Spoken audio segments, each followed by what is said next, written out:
జై సేవలాల్. నేను మీ లునావత్ పవన్. బంజారాలు డెక్కన్ ట్రైబ్స్ అని ఎందుకు పిలువబడ్డారు?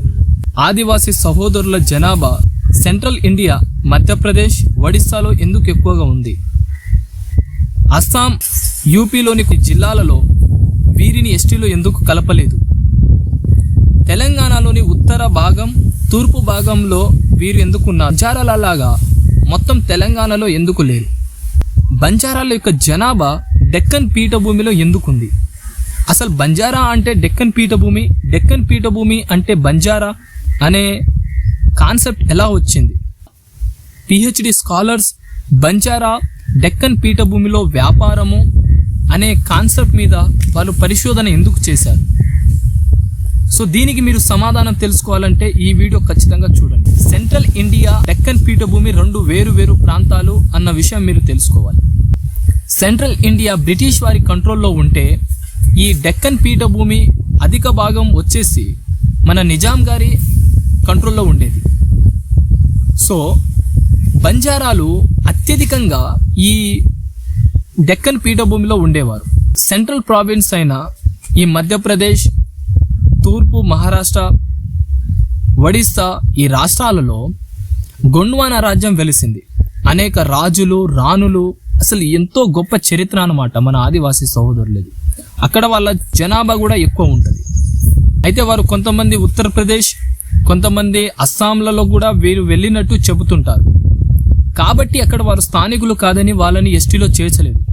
వీరు సెంట్రల్ ఇండియాలో, నేను ఇంతకుముందు చెప్పినట్లుగా మధ్యప్రదేశ్, తూర్పు మహారాష్ట్ర, ఒడిస్సా, ఛత్తీస్గఢ్ కొన్ని ప్రాంతాలలో వీరు స్థానికులు కాబట్టి వీరు అక్కడ 100% ఎస్టీలు. ఇది మీరు గుర్తుంచుకోండి. సో ఈ గొండ్వానా రాజ్యం యొక్క కొన్ని ప్రాంతాలు మన ఉత్తర తెలంగాణ ఆదిలాబాద్, అదేవిధంగా తూర్పు తెలంగాణ అయిన భద్రాచలం ఈ ఏరియా వరకు విస్తరించి ఉండేది. సో ఇవి మెయిన్ తెలంగాణ ప్రాంతాలు కావు. సో మెయిన్ తెలంగాణలో ఈ ప్రాంతాన్ని కలపడం వల్ల ఈ ప్రాంతాలలో ఉన్న ఆదివాసీ సహోదరులు తెలంగాణకు చెందిన వారు అయ్యారు. సో ఒక ఆదివాసీ సహోదరుడు నాకు ఈ విధంగా మెసేజ్ చేశారు. వారు తెలంగాణకు రాలేదంట, వారు ఉన్న ప్రాంతాన్ని తెలంగాణలోకి కలిపారంట. అండ్ మెయిన్ తెలంగాణ ప్రాంతాలైన ఈ మన వరంగల్, హైదరాబాద్ పరిసర ప్రాంతాలు, ఆ జిల్లాలలో బంజారాలు చాలా ఎక్కువగా ఉన్నారు. నిజాం మహారాజే బంజారాలను గుర్తించి బంజారాలకు బంజారా హిల్స్ అనబడే కొండలు, అది కూడా రాజధానిలో ఇచ్చారు. బంజారాలని డెక్కన్ పీఠభూమికి చెందిన వ్యాపారులు అని పేర్కొన్నారు. మరోవైపు గోండివారు వారి యొక్క రాజ్యాన్ని ఈ గొండ్వానా రాజ్యంగా సెంట్రల్ ఇండియాలో విస్తరింపజేశారు. సో ఇక్కడ మీకు ఒక విషయాన్ని క్లియర్గా నేను చెప్పాలనుకుంటుంది ఏంటంటే, డెక్కన్ పీఠభూమి, సెంట్రల్ ఇండియా ఏ విధంగా వేరువేరో ఈ రెండు వర్గాలు, బంజారా అదేవిధంగా గోండివారు రెండు వేరు వేరు ప్రాంతాలకి చెందిన స్థానికులు. సో ఇక్కడ మీకు అర్థమై ఉంటుంది. సో మెయిన్ స్థానికత్వం ఈ గోండి వారికి ఎక్కడ ఉంది? ఈ గొండ్వానా రాజ్యంలో ఉంది. సో ఆ గొండ్వానా రాజ్యానికి సంబంధించిన కొంత ప్రాంతం తెలంగాణలో కలపబడడం వల్ల తెలంగాణలో ఈ వారు కన్నా ముందే ఉన్న బంజారాలు అసలు అక్కడ స్థానికులే కాదు, వీరు ఎస్టీలే కాదు, మేమే ఎస్టీలము, వాళ్ళని ఎస్టీ నుంచి తీసేయమనడం అసలు ఏంటి?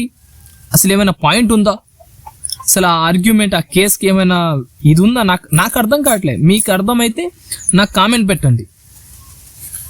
మరి అలా అయితే వీరు అస్సాంలలో, అదేవిధంగా ఈ మన ఉత్తరప్రదేశ్లో కొన్ని జిల్లాలలో ఎందుకు ఎస్టీలో లేరు? ఏంటంటే అక్కడ వారు లోకల్స్ కాదు, స్థానికులు కాదు. గొండ్వానా రాజ్యం వారే చెబుతుంటారు కదా, సెంట్రల్ ఇండియాలో, సెంట్రల్ ప్రావిన్స్లో గొండ్వానా రాజ్యం ఫేమస్. సో అక్కడ వీళ్ళని రాజులు అంటారు.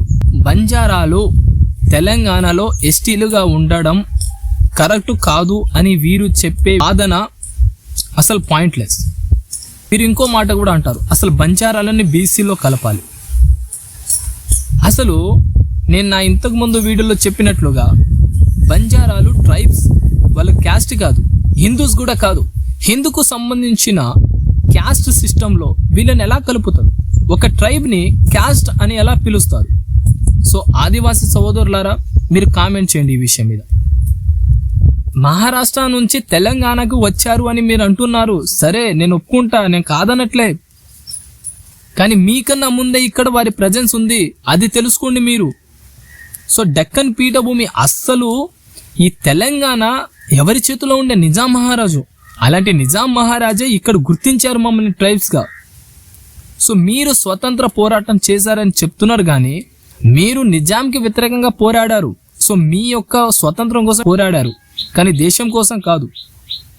అసలు దేశం కోసం ఎవరు పోరాడారో తెలుసా మీకు? బంజారాలు. అసలు క్రిమినల్ ట్రైబ్స్ యాక్ట్ అని బంజారాల మీద ఎందుకు పెట్టారు? ఏ జాతిని చూసి బ్రిటిష్ వారు భయపడ్డారు? కేవలం బంజారాలను చూసి. వైస్రాయ్ యొక్క లీగల్ అడ్వైజర్ ఇంగ్లాండ్లో ఉన్న రాణికి లెటర్ పెట్టిండు, బంజారాలు ఉంటే మన పరిపాలన కొనసాగదని. సో వాళ్ళు భయపడ్డారు. యోగి ఆదిత్యనాథ్, ఇంకా చూసుకుంటూ పోతే మోడీ, చాలా మంది భారతదేశానికి స్వాతంత్రం రావడానికి మెయిన్ రీజన్ బంజారాలని చెప్పారు. సో మీరేంది మా మీద పడి ఏడుస్తున్నారు? అసలు చెప్పుకుంటా పోతే సెంట్రల్ ప్రావిన్స్కి చెందిన వాళ్ళు మీరు. తెలంగాణకి ఏం సంబంధం? మీరే చెప్తున్నారు కదా మీ ప్రాంతాలు తెలంగాణలో కలపబడ్డాయి. దాని అర్థం ఏంటి? అంటే మీరు తెలంగాణకి చెందిన వాళ్ళు కాదు అని మీరే ఒప్పుకుంటున్నారు కదా. ఇప్పుడు ఒక విషయం, సెంట్రల్ ప్రావిన్స్లో అంటే మధ్యప్రదేశ్, అదేవిధంగా ఒడిస్సాలో మీ జనాభా మస్తుంది. సో మీ జనాభా ఎక్కువ ఉంది అని అక్కడ మీరు ఎస్టీల నుంచి మిమ్మల్ని తీసేయాలని మిగిలిన తెగవారు చెబితే మీరు ఊరుకుంటారా? అసలు అలా ఎవరైనా పాయింట్ రైజ్ చేస్తే దాంట్లో ఏమైనా మీనింగ్ ఉంటుందా? మీరు అక్కడ స్థానికులు కాబట్టి మీ యొక్క జనాభా అక్కడ ఎక్కువ ఉండడంలో ఎటువంటి ఇది లేదు. ఎందుకంటే మీరు స్థానికులు కాబట్టి అక్కడ మీ జనాభా ఎక్కువ ఉండే అవకాశం ఉంది. అదే విధంగా డెక్కన్ ప్రజలు, డెక్కన్ ట్రైబ్స్ అని పిలువబడే బంజారాలు తెలంగాణలో ఎక్కువగా ఉండడం కూడా సహజమే. సో ఇక్కడ జనాభా ఎక్కువ ఉంది అని అంటే ఇక్కడ బంజారాలు స్థానికులు అని అర్థం. సో చరిత్రని తెలుసుకోకుండా మాట్లాడండి. మీరు చరిత్రని మొత్తం ఇది చేస్తున్నారు, మార్చి చెబుతున్నారు. మీరే అంటారు మేము సెంట్రల్ ప్రావిన్స్కి చెందిన వాళ్ళమని, మీరే అంటారు మా ప్రాంతాలు తెలంగాణలో కలపబడ్డాయని, మళ్ళీ మీరే అంటారు బంజారాలు స్థానికులు కాదు, తెలంగాణలో మేమే ఒరిజినల్ ట్రైబ్స్ అని. అసలు మీరు చెప్తుంది మీకేమైనా అర్థమవుతుందా? సో నా యొక్క బంజారా సహోదరులారా, మనము మన చరిత్రని తెలుసుకోవాలి. ఎప్పుడు కాదు, ఎప్పటి నుంచో ఆదివాసులకి బంజారాలంటే పడదు. తెలంగాణలో ఎప్పుడో నుంచి బంజారాలను ఎస్టీలో ఉంచకూడదని వీరు ధర్నాలు, అనేక రకమైన పోరాటాలు చేస్తున్నారు. ఇది కాక దేశంలో అనేక చోట్ల బంజారాల మీద దాడులు జరిగినట్లుగా మనకు తెలుసు. నా యొక్క సబ్జెక్ట్ మీకు నచ్చినట్లయితే లైక్ చేయండి, కామెంట్ చేయండి, షేర్ చేయండి. మీరు కామెంట్ చేయకపోతే నేను వీడియోలు ఎలా చేస్తున్నానో నాకు ఎలా తెలుసు. సో కామెంట్ చేయడం మాత్రం మర్చిపోకండి. బంజారా, మీరు మీ అభిప్రాయాన్ని వ్యక్తపరచండి. So thank you very much. మరొక కాన్సెప్ట్తో రేపు మరొక వీడియోలో మనం కలుసుకుందాం. అంతటి వరకు బాయ్.